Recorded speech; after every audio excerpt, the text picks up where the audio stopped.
आदाब दोस्तों, वकास अज़ीज़ ऑफिशियल में आपको खुशामदीद कहता हूँ। मेरे साथ इस वक्त जो शख्सियत मौजूद हैं ये अगर हम फार्मेसी की ज़बान में बात करें या न्यूट्रिशन की ज़बान में बात करें या मेडिकल की ज़बान में बात करें तो एक लफ्ज़ इस्तेमाल होता है सर्जन।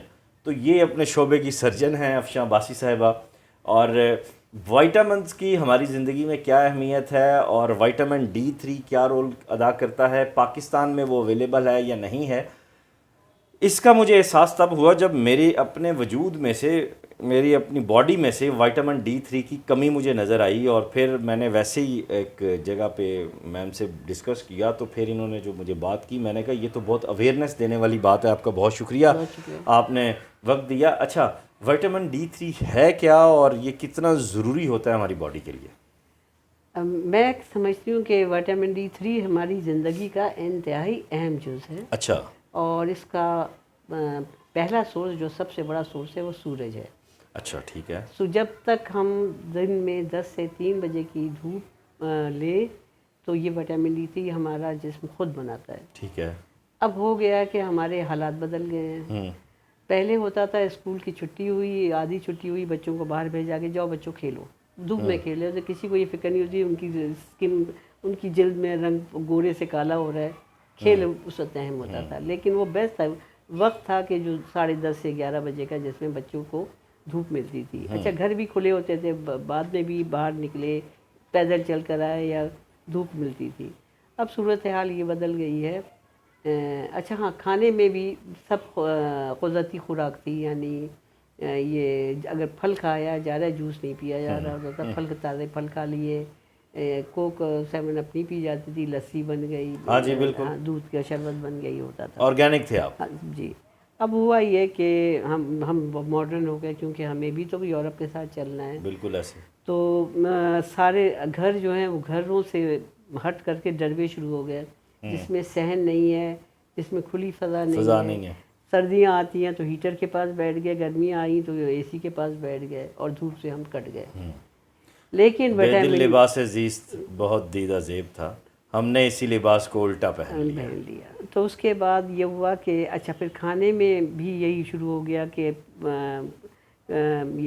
फिज़ी ड्रिंक्स के जो कहलाती हैं कोक्स वगैरह, इसके बगैर आपका गुजारा ही नहीं चल रहा है कि दूध ले रहे हैं।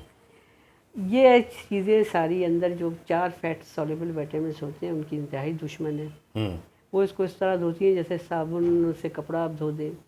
और इसकी वजह से सिर्फ विटामिन D3 की कमी नहीं आ रही, विटामिन A, विटामिन K और विटामिन E की भी कमी आई। ठीक है। अच्छा, ये चूँकि ये जो फैट सॉल्युबल विटामिन है ये हमारे जिस्म में 3 हफ्ते से 1 महीना तक रुकते हैं। बाकी वाटर सॉल्युबल जितने B12, B6, ये सारे ये 24 घंटे के अंदर बॉडी से खारिज हो जाते हैं। ठीक है। तो कमी कहाँ फिर आती है, जो जमा शुदा हैं। अब जैसे हड्डी के लिए कैल्शियम की एब्जॉर्प्शन के लिए विटामिन D3 की बहुत बड़ी अहमियत है और ज़रूरत है। सबसे बड़ी जो चीज़ है कि ये सुपर विटामिन कहलाता है, इसलिए यहाँ से है कि ये आपकी पूरी बॉडी की रिपेयर करता है। ठीक है। इसकी ज़रूरत आपके हर तकरीबन, यानी स्किन से लेकर, स्किन है, दिल हो एनर्जी गया, है, जिगर हो दिल है, गया, जिगर, गुर्दे हो हर गए। चीज़ में है। अब लेकिन इसको लेना किस तरह है, कब तक लेना है, कहाँ रोकना है और कहाँ से ये टॉक्सिसिटी छुपे आ जाएगा। क्या ये एलर्जी में भी मुफीद होता है, स्किन एलर्जी? बिल्कुल। सबसे अहम जो मैं समझती हूँ कि इसका सबसे बड़ा रोल जो है वो हड्डियों से अब ज़्यादा मैं समझती हूँ कि ये एंटी एलर्जी के तौर पे। अच्छा, ये नई चीज़ है, नई बात है। आप किसी को अगर फूड से एलर्जी है, स्किन की एलर्जी है, पोलन है। अच्छा, लाइक मेरे अब ये एक्जिमा स्कल्स उतरते हैं ये स्किन से, ये तो ये एलर्जी है या ये? देखिए, जो अब एक्जिमा जो शुरू हुआ है ना, क्यों सिरोसिस में दिया जाता है, विटामिन D3 को दे रहे हैं ना, वजह यह है कि आप किसी भी जिनको किसी चीज़ से एलर्जी है, फूड से है कुछ, आप उनके विटामिन D3 के टेस्ट कराएं, उनके 10 नैनोग्राम से भी कम आएंगे। अच्छा। जबकि 20 नैनोग्राम से कम जिनके लेवल हैं, शदीद कमी है विटामिन। ये जो हार्ट बीट तेज़ होती है भी इसी वजह से? हार्ट बीट का नहीं, सेकंड लेयर है जो हार्ट की इसको स्ट्रॉन्ग करती है, इसी तरह यूट्रस की सेकंड लेयर को बहुत स्ट्रॉन्ग करती है। तो गायनी के बहुत से मसाइल जो हैं विटामिन D3 की कमी से है। अच्छा। लेकिन पहली पहचान है, जहाँ आपको टेस्ट भी कराने की ज़रूरत नहीं, अगर किसी को किसी भी चीज़ से एलर्जी है तो आप समझ लें कि उसके यहाँ बैठे मैं कह सकती हूँ 10-12 से ज़्यादा उसका विटामिन D3 का लेवल नहीं होगा। अच्छा वाह। जबकि 20 नैनोग्राम से जिनके कम है वो सीवियर डिफिशिएंसी में आता है, 20 to 30 इनसफिशिएंसी है, 30 to 50 कंफर्ट जोन है, लेकिन प्रिवेंटिव जोन नहीं है। इसके लेवल अगर 80-85 बेस्ट लेवल है, जिसमें कोई एलर्जी नहीं रहती। मेरी अपनी 7 एलर्जीज में से अभी कोई एलर्जी नहीं है। अच्छा, अल्लाह का शुक्र है, और मैंने बहुत साल भुगती है ये। अच्छा वाह, ज़बरदस्त ज़बरदस्त। ये पाकिस्तान में कहाँ अवेलेबल है विटामिन D3 D3? कई है कंपनियां बना रही हैं। मैंने भी बनाई अपनी, और 2 लाख वाले मैंने बनवाए कैप्सूल थे, और उसका रिज़ल्ट आउटस्टैंडिंग था कि हर कैप्सूल से 10 से 11 नैनोग्राम बढ़ता था। अच्छा वाह। क्योंकि क्वालिटी में मैंने ज़िंदगी में कभी तो मार्केट में अवेलेबल है? नहीं, मार्केट में भी नहीं है। उसका एक फॉर्म का कहानी डाल के फॉर्म 7 नहीं, फिर हुआ कि नहीं इसको हम फार्मा में डाल रहे हैं। फार्मा में डालने का मतलब ये है कि चूँकि मेरी न्यूट्रा की कंपनी थी, न्यूट्रिशनल कंपनी थी, तो फार्मा में से मैं थर्ड पार्टी मैन्युफैक्चरिंग नहीं करा सकती। और न्यूट्रा में है तो उसमें उससे 1 लाख और 2 लाख को हटा करके उन्होंने फार्मा में बाद डाल दिया।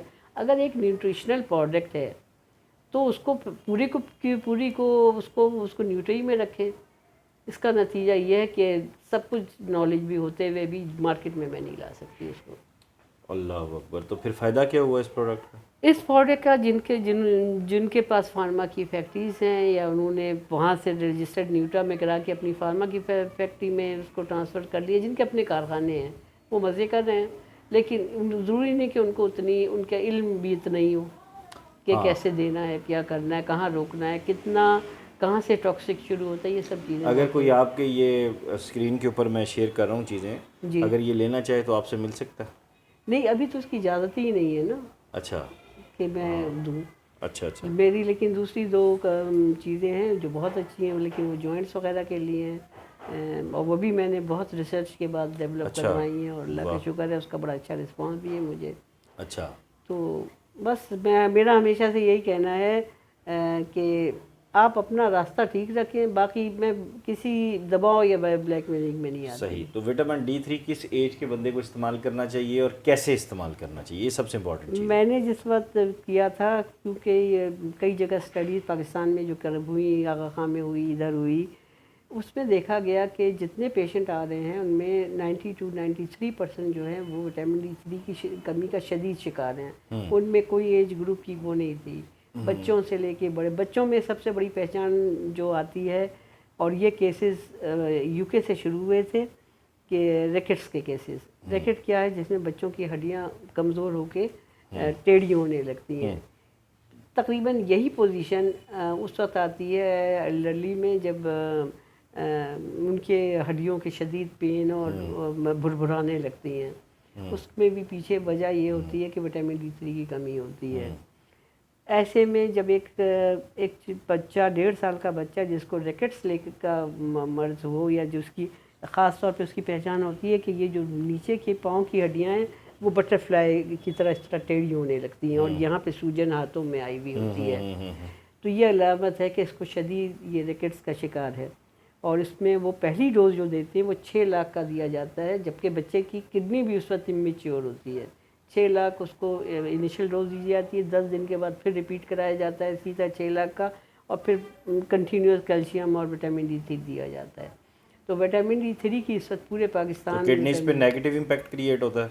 नहीं, किडनी मतलब उसका अपना उस वक्त तो उसकी जो नीड है वो उसको पूरा कर रहे हैं ना। अच्छा, वो किडनीज में जाता ही नहीं है, टॉक्सिक पे नहीं गया। टॉक्सिक पे नहीं गया। ठीक। तो हाँ, टॉक्सिक पे 150 नैनोग्राम से जब इंक्रीज़ करेगा तो होगा, तब जाएगा। अब जैसे मेरा शिफान था, उससे 10 या 11 नैनोग्राम इंक्रीज़ करते थे।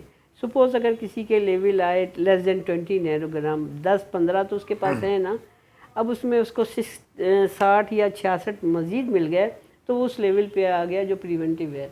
सही। तो अब इसे इस्तेमाल कैसे करना चाहिए? अगर मैं करना चाहूँ तो कैसे करूँ? मिसाल के तौर हफ्ते में 1 कैप्सूल ले या 1 इंजेक्शन ले, 2 लाख वाला, 6 हफ्ते लेके रोक दे, क्योंकि अब ने अभी तक लिया नहीं है। ये मेगा डोज एक ही 8 दफ़ा चाहिए होती है।